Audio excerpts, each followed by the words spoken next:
Oke, Mas Kevin. Jadi apa nih yang bisa kita diskusikan hari ini? Untuk hari ini mungkin untuk awal-awal saya ingin ini sih Pak, untuk minta mungkin tips atau kiat-kiat ya untuk fresh graduate itu gimana sih biar pertama nggak gampang nyerah untuk ngeplay ke perusahaan dan juga tetap berusaha sih Pak. Jadi berapapun lamarannya kan nanti mungkin yang masuk kan dari 1/1000 kan bisa jadi Pak. Oke. Jadi gimana untuk tetap menjaga semangat ya, Mas ya? Iya Pak. Oke. Ini sebenarnya logikanya simpel sih. Menjaga semangat itu ya tujuannya jelas dan kita itu punya pergerakan yang jelas. Oke. Tujuan. Ya. Nah, banyak orang membayangkan hasil tapi tidak membayangkan cara. Paling gampang yang bisa dilakukan, saya di sini izin share screen, apakah sudah muncul ya layar putih ya? Gitu. Ya, layar putih. Sudah muncul, Pak. Oke, cara yang pertama itu adalah identifikasi ya keinginan dan harapannya. Maksudnya gini, Mas. Mas identifikasi terkait dengan jenis pekerjaan yang diimpikan semacam apa. Gitu ya. Iya, Pak. Gitu. Maksudnya itu. Misalkan di sini terus habis itu lokasi. Misalkan. Kemudian gaji, ya kan. Kemudian fleksibilitas apalagi jam kerja, ya kan. Habis itu jenis tugas dan tanggung jawab. Terus terkait dengan ikatan kontrak, ikatan kerja, gitu ya. Terus terkait dengan kesempatan tumbuh, gitu. Hal-hal semacam ini, gitu. Jenis pekerjaan, gitu. Mas lihat, oh Mas itu pengen yang sesuai jurusan aja, apa yang enggak, gitu, ya kan. Misalkan di sini ada strip nih. Strip 1 ini adalah sesuai jurusan, strip kedua ini Mas all, gitu misalkan. Oh, Mas milih yang all. Ya udah, titikin di sini. Lokasi. Lokasi apakah Mas ada keterbatasan? Misalkan ini S tuh spesifik. Saya cuma nyari di sekitar Jabodetabek misal atau all gitu. Oh, Mas cuma nyari yang Jabodetabek misalkan. Gitu kan. Terus apalagi gaji? Mas gaji yang gimana? Yang UMR. Apa yang di atas UMR? Oh, saya minimal UMR sih gitu. Tapi kalau bisa di atas UMR. Kayak gitu. Kemudian terkait jam kerja. Mas pengen yang office hour Senin sampai Jumat normal gitu ya, atau yang Sabtu kerja dan lain-lain nggak apa-apa. Oh saya sih mah jam kerja nggak masalah cowok gitu misalkan. Oh ini saya di sini gitu kan. Gitu. Terus terkait dengan apa ini kontrak kerja, ikatan kerja. Misalkan ini Mas kayak misalkan Mas mau yang kontrak ya kan, atau yang langsung permanen, atau yang internship gitu-gitu misalkan. Gitu. Misalkan oh ya kalau ada yang tetap ya bagus atau ada jenjang ke arah sana gitu, tapi ya saya awal-awal kontrak ya nggak apa-apa lah all, berarti ini mau yang apa namanya kontrak itu atau all apapun jenisnya nggak apa-apa gitu. Freelance part time jenis kerjanya gitu misalkan oh ya saya coba yang all aja misalkan nggak apa-apa. Terus ini apa namanya tadi aku apa ini jurusan gitu. Ini kan udah ini misalkan apa lagi ya ini misalkan oh ikatan kerja aja misalkan ini aku ganti nih.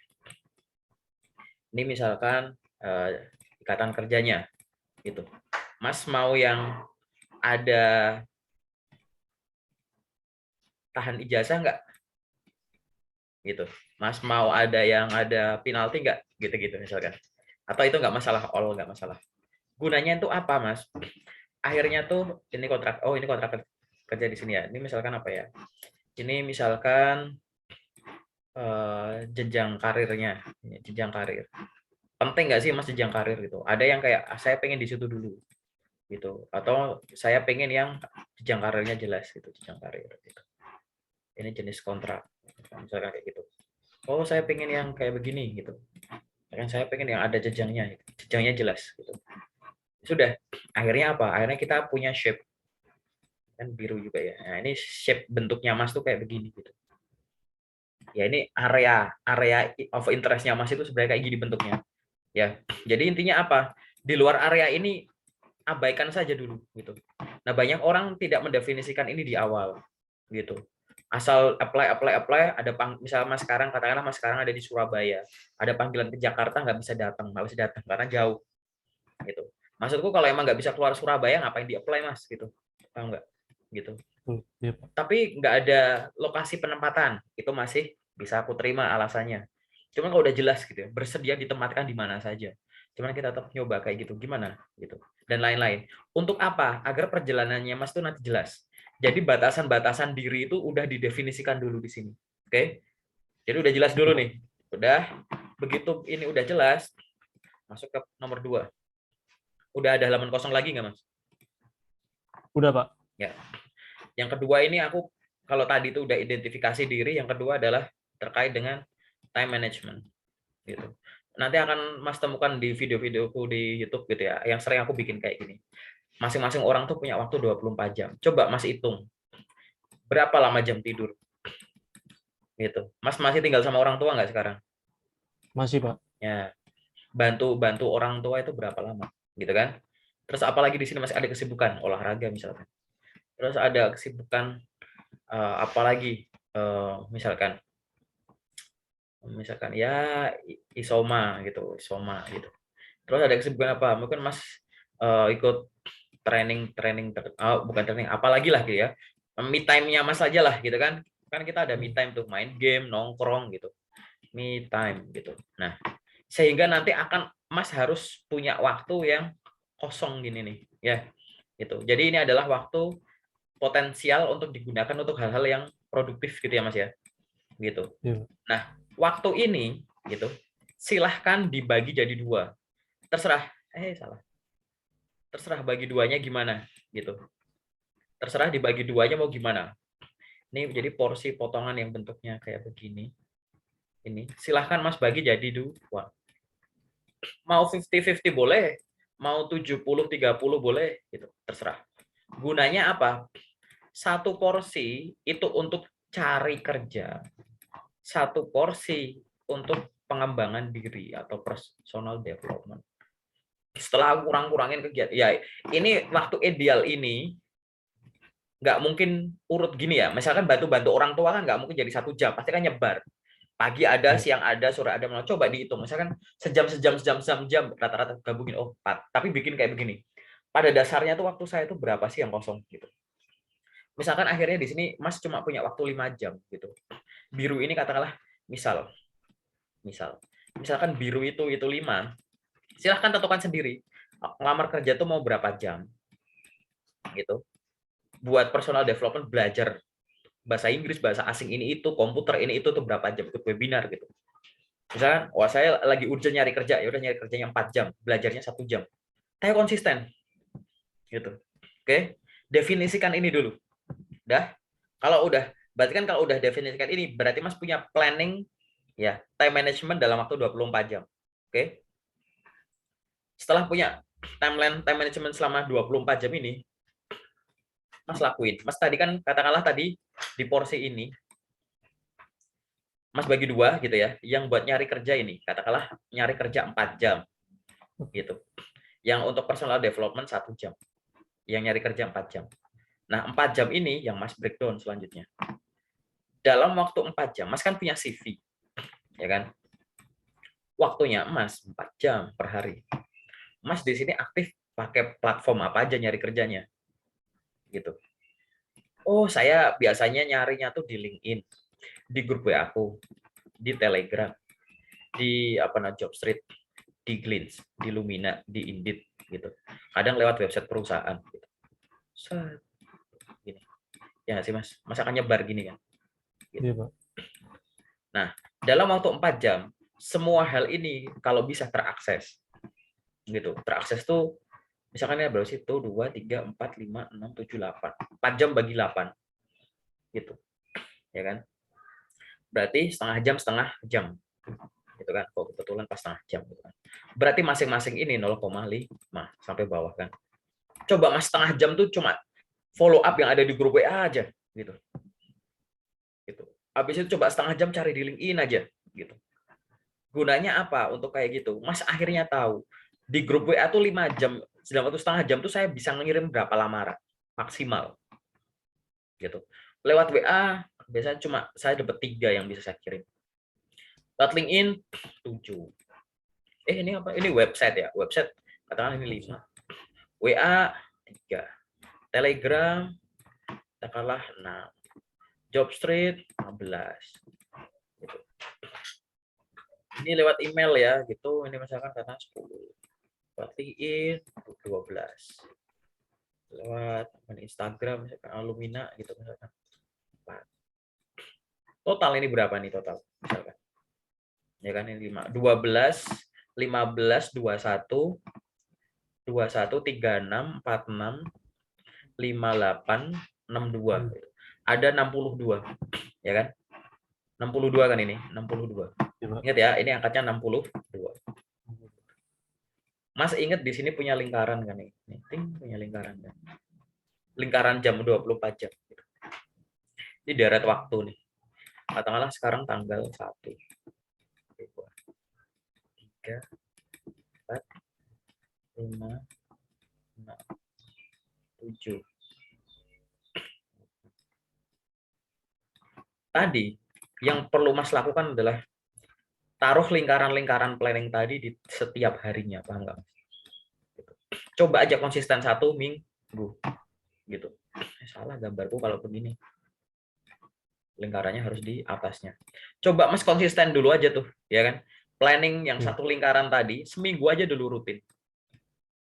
Gitu. Tapi ini Mas harus mau ngitung loh ya, punya data sendiri pakai Google Sheet gitu misalkan.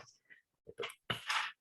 Dengan porsi yang sebenarnya Mas tuh tiap hari kan ada bentuk-bentuk ini tadi tuh, yang bentuk waktu-waktu kosong begini kan, ya kan? Nah masing-masing kan punya ini. Terus kan tadi dibagi 2 tuh, yang satu buat belajar, satu buat gini. Gitu. Katakanlah yang biru tadi yang buat apply job ya. Gitu. Apply job. Gitu. Apply job. Nah, gitu. Ada titik biru. Ini di sini ada titik biru lagi. Titik biru nomor 0 ini adalah titik biru Mas percobaan ini. Percobaan angka ini. Gitu. Jadi sebelum mulai ke angka 1, angka 0 tuh Mas coba iseng ngecek gitu ya. Sehari gitu ya. Sebenarnya tuh di masing-masing platformnya Mas itu Mas bisa ada angka berapa gitu. Katakanlah 62 tadi ini loh gitu. Nah, angka 62 ini Mas diujikan mulai besok dan seterusnya selama 1 minggu. Gitu. Artinya apa? Coba di sini Mas dicari 6. Coba bisa nggak konsisten 62? Mas di sini ada 62. Mas coba komit. Saya akan ngirim 62 lamaran selama seminggu. Gitu. Bisa nggak? Gitu. Karena kalau cuma sehari kita nggak tahu. Tapi kalau misalkan nggak jadi 62, bisa nggak? Nggak apa-apa. Gitu. Atau misalkan, oh aku bisa 62 tapi aku setengah mati ngatur jadwalku. Karena aku punya kesibukan. Gitu. Naik kan idealnya ini angka ideal, ini ideal. Itu Pak. Atau target. Realisasinya gimana? Gitu. Kalau memang nanti Mas bisa lebih dari 62 digas Mas. Ingat ya. 62 itu angka minimum. Tapi di sini aku bukan ngejar 62 itu wajib, tapi Mas itu lagi nyari kenyamanan ngirim lamaran. Hari Senin ternyata 62. Ini 48, misalkan 50, 70, 60, 35 weekend biasanya 40 misalkan. Rata-rata aja ini berapa? Gitu. Ya kan? Kalau ini rata-ratanya katalah ini rata-ratanya jadi 47 gitu. Berarti Mas setiap hari mulai minggu yang selanjutnya lagi gitu ya. Berarti Mas boleh ngirim lamaran antara 47 sampai 62. Ini angka realistisnya Mas, tanpa mengganggu aktivitas tadi loh. Ya, tanpa mengganggu aktivitas. Bantu-bantu orang tua, olahraga, tidur, me time gitu. Ya kan? Gitu. Tapi gimana ya, aku udah ngelakuin ini semua tapi aku nggak bersemangat. Kalau ngomongin semangat lagi gitu. Nyari kerja itu sebenarnya simpelnya gini Mas. Mas punya CV. Ada lowongan. Gitu kan. Lowongan CV itu dia itu kan dari kualifikasi diri kan Mas kan punya pengalaman ditulis di CV kan gitu. Dari CV maka akan muncul keyword ya. Kata-kata kunci kata-kata kunci. Keywordnya ini gitu ya. Locker ini kan gara-gara ada kursi yang kosong. kursi ini kan butuh kualifikasi orang yang boleh duduk di sini kayak gimana. Di dalam lokernya pasti ada keyword loker sama keyword diri. Ini kan usaha mencocokkan yang di sini dan yang di sini kan, Mas. Gitu. Iya, betul, Pak. Nah, tidak ada jaminannya di awal itu Mas masuk di semua kualifikasi ini, Mas itu pasti lolos. Yang artinya kalau ada loker yang match tapi nggak 100% match, coba aja dulu. Gitu. Yang penting apa? Yang penting di sini Mas tadi udah definisikan. Jangan sampai preferensi diri itu menghambat pergerakannya nanti, ya kan? Jadi begitu kayak loker di Sumatera, tolak kan Mas maunya cuma Jabodetabek, loker di Iya, Bandung, tolak, nggak usah dilihat, gitu, ya kan? Otomatis disingkirin dulu. Terlepas itu dari pekerjaan perusahaannya PT yang incerannya Mas mungkin, tapi kan lowongannya nggak sesuai. Biar itu makanya tadi di awal harus ada definisi dulu, ya kan? Nah, pergerakan ini sebenarnya simple. Mungkin banyak yang udah ngomong ya, cari, lamar, lupakan. Lupakan tuh dalam arti adalah ada yang sesuai. Mas kirim dulu kan. Habis itu Mas bikin arsip. Saya ngirim lamaran ini tanggal sekian di PT ini sebagai ini. Udah next. Kita langsung move ke yang selanjutnya. Gitu. Nggak usah banyak mikir sekarang, aduh, apalagi ya gitu. Atau misalnya, wah sekarang weekend, aku tak liburan dulu lah gitu. Nggak ada gitu-gitu. Konsisten dulu. Gitu. Dan itu harus dilakuin, nggak harus gitu. Jadi nggak usah terlalu banyak mikir. Zaman dulu nyari loker tuh susah, zaman sekarang tuh gampang. Kenapa? Platformnya banyak nih loh Mas. Gitu. Nanti dioptimalin gitu. Nanti akhirnya kita jadi tahu kesimpulannya tuh nanti gimana. Oh, dalam waktu 1 minggu aku udah bisa ngelamar 500 lamaran. Dari 500 lamaran yang ada follow up itu ada katakanlah 50 gitu. Ini follow up tuh ada yang gitu kan. Ada yang view, ada yang replay, ada yang tolak, ada yang didiemin gitu. Gitu. Dari 50 ini ternyata yang ada panggilan ke tahap selanjutnya gitu, misalkan kayak psikotes atau misalkan screening yang lain gitu ya, atau mungkin kadang interview langsung gitu ada. Oh, ternyata ada 17 gitu. Ya kan, gitu. Nah, ini masuk ukur aja gitu. Ini kan sebenarnya kan kayak funneling gitu ya, gitu. Dilihat dulu, maksudnya ngelihatnya Mas per ini. Dari 500 yang Mas kirim, 50 ini paling banyak tuh berasal dari channel mana? Ini. Ya kan? Yang 50 tuh berasal dari channel mana gitu. Oh, ternyata 50 ini ternyata gitu ya. Yang 30 dari LinkedIn. Yang 10 dari Jobstreet. Yang 5 dari Glints. Yang 5 dari website. Gitu. Artinya apa? Yang dari LinkedIn ini udah dominan banget kan. Berarti caranya Mas milih lowongan dan ngirimnya itu udah bener. Ibaratnya dalam tanda kutip ya. Walaupun kita nggak ada bener salah. Artinya apa? Yang udah lakuin terus aja. Gitu. Nah, yang jadi PR adalah ini yang baru sedikit. Mas cek lagi gitu. Kira-kira kenapa kok cuma sedikit? Gitu. Ingat ya, seminggu sedikit itu belum tentu jelek. Karena perusahaan itu ada yang fast respon, ada yang enggak gitu. Ya kan? Gitu. Karena mungkin antreannya banyak gitu. Jadi yang udah ada dilakuin aja. Gitu. Nanti akhirnya Mas bisa berdamai dengan oh CV katanya harus yang ATS friendly ya, nggak harus yang desain. Kalau Mas ternyata pakai desain bisa ngasilin segini, nggak usah diganti CV-nya buat apa? Kan Mas udah bener journey-nya gitu loh. Banyak dari teman-teman CV-nya dirubah dari desain ke ATS friendly, panggilan lebih banyak. Ada yang setelah dirubah jadi ATS friendly malah panggilan menurun, banyak juga gitu. Sehingga masing-masing orang gara-gara ini loh. Gara-gara preferensi pribadinya itu juga beda ya. Walaupun Mas dan temannya teman seangkatan jurusannya sama dan lain-lain gitu ya. Belum tentu nanti resultnya di sini sama. Kenapa? Karena Mas itu mungkin punya time management dan tadi rutinitas yang bagus gitu. Oke. Itu aja yang coba dilakuin. Nah, konsistensi inilah yang bikin kita tidak ada yang rasanya namanya males. Malas itu muncul saat keinginan itu jauh lebih besar daripada usahanya. Jadi orang itu pikirannya udah sampai sono, tangan sama kakinya tuh baru di depan sini.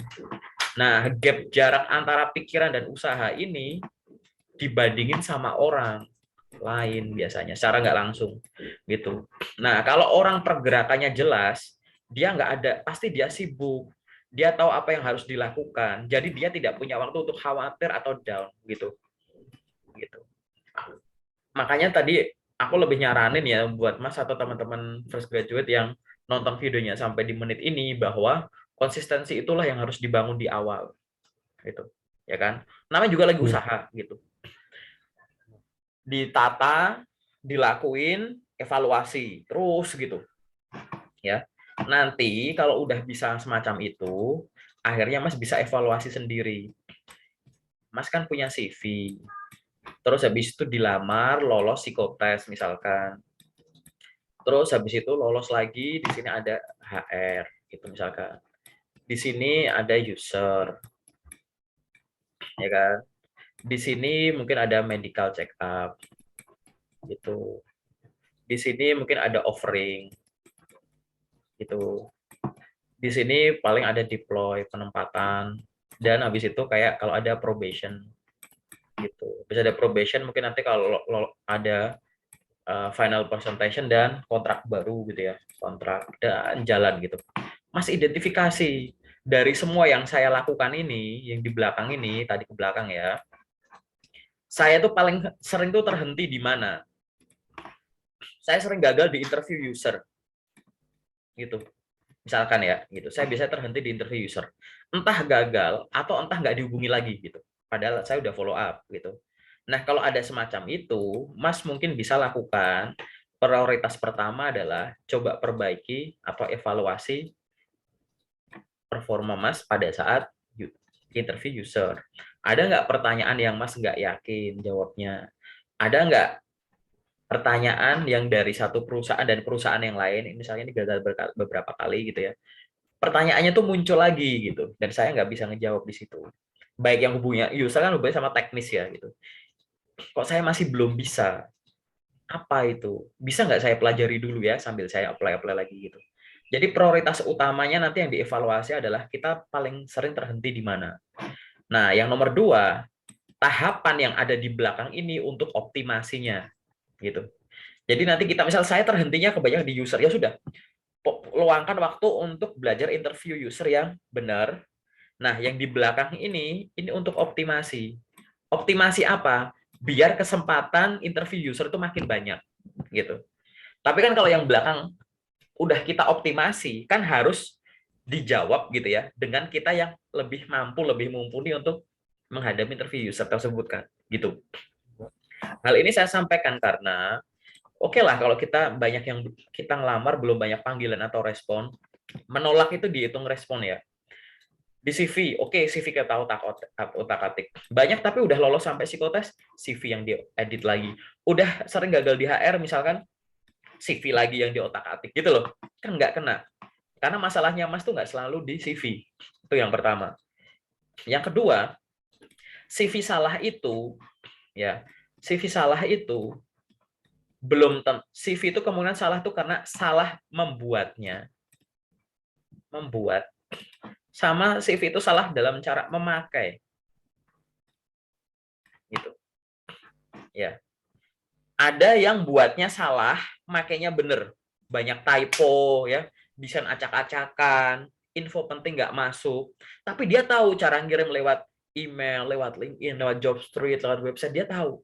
Ya itu kan pasti kan peluangnya juga akan menurun dibandingkan performa terbaik dia gitu loh.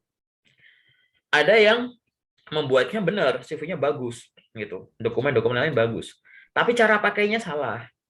Cara pakai Jobstreet, profilnya belum lengkap, udah main kirim. Cara main LinkedIn, koneksinya baru dikit, main kirim. Padahal di situ ada HR-nya. Kenapa kok nggak di-connect, ngucapin terima kasih. Terima kasih Ibu atas informasi lowongan pekerjaan yang Ibu post melalui LinkedIn Ibu. Beberapa waktu yang lalu saya mengirimkan surat lamaran melalui email ini untuk melamar sebagai ini. Gitu. Semoga surat lamaran saya diterima dengan baik dan semoga saya merupakan salah satu kandidat yang cocok untuk mengisi posisi tersebut. Terima kasih. Hanya dengan ninggalin kayak gitu tuh HR bisa ngintip akunnya Mas gitu loh. Gitu. Dan yang urutan-urutan ngirim tadi tuh bisa di-cut lewat oh ini anaknya siapa ya coba aku cari gitu. Bisa banget gitu. Ya kan? Gitu. Apalagi dua-duanya salah. Udah tahu bikinnya seadanya pakai template, dibikinin orang gitu misalkan, nggak tahu isinya ada yang salah atau yang kurang, mungkin ada info yang belum diupdate gitu kan. Cara pakainya seadanya gitu. Makanya kita mesti kayak begini lagi. Ya kan? Gitu. Harus harus dicek dari cara ininya. Nah, konsultasi bisa dengan aku atau dengan yang lain itu untuk apa tadi? Ada hal yang terkadang itu harus dilihat lewat matanya orang lain gitu, itulah gunanya coaching gitu. Dan nggak harus sama aku, mungkin sama yang lain juga gitu. Yang penting Mas tuh proaktif aja gitu, proaktif dan dicoba-coba gitu. Wah aku kok kurang gini, udah coba dulu evaluasi, jangan cuma baca satu referensi, cari referensi lain gitu. Selama pergerakannya jelas, ada kekurangan atau kesalahan pasti kelihatan karena kita membentuk suatu keteraturan. Logika paling bodohnya itu adalah Mas kalau misalkan lihat ya pasukan baris berbaris gitu ya, lagi jalan di tempat berhenti, gerak ada yang satu telat, jerk gitu, kelihatan loh, ya enggak? Itu logikanya tuh gitu. Karena sesuatu keteraturan, kalau ada yang error dikit walaupun cuma satu gerakan tek gitu, kelihatan. Itulah gunanya yang harus Mas lakukan gitu ya. Itu Iya, Pak. yang harus dilakukan. Udah cukup itu aja sih. Semoga bisa menjawab ya. Gitu. Menarik Siap. ya. Apalagi nih Mas yang mau didiskusiin? Paling ini sih Pak, seperti kata Bapak tadi, kalau misalkan kita apply melalui LinkedIn, kan di situ kan biasanya kan kita apply-nya yang melalui apa, daftar-daftar kerjanya, terus kita langsung easy apply. Nah, setelah kita apply, kalau memang belum ada follow up dari perusahaan, berarti kita seperti kata Bapak tadi, kita harus memfollow lagi, misalkan kita cari HR di misalkan di PT Shopee itu siapa, kita cari di LinkedIn, kita message gitu ya, Pak. LinkedIn itu media sosial. Ada unsur media, ada unsur sosial, Mas. Gitu. Media itu paling gampang media apa? Media memperoleh informasi loker, media mengirimkan lamaran, media branding, Mas bikin posting-postingan gitu ya. Media dapat informasi update terkait industri gitu. Sosialnya nih apa? Mas follow orang, Mas connect orang, Mas ngucapin selamat ulang tahun, Mas ngucapin selamat dapat kerjaan baru, Mas ngajak ngobrol. Ini loh, gitu ya. Banyak orang nggak seimbang antara ini sama ini. Cuma buka LinkedIn buat nyari loker, habis itu ngirim. Apa bedanya Mas pakai platform loker? Ya.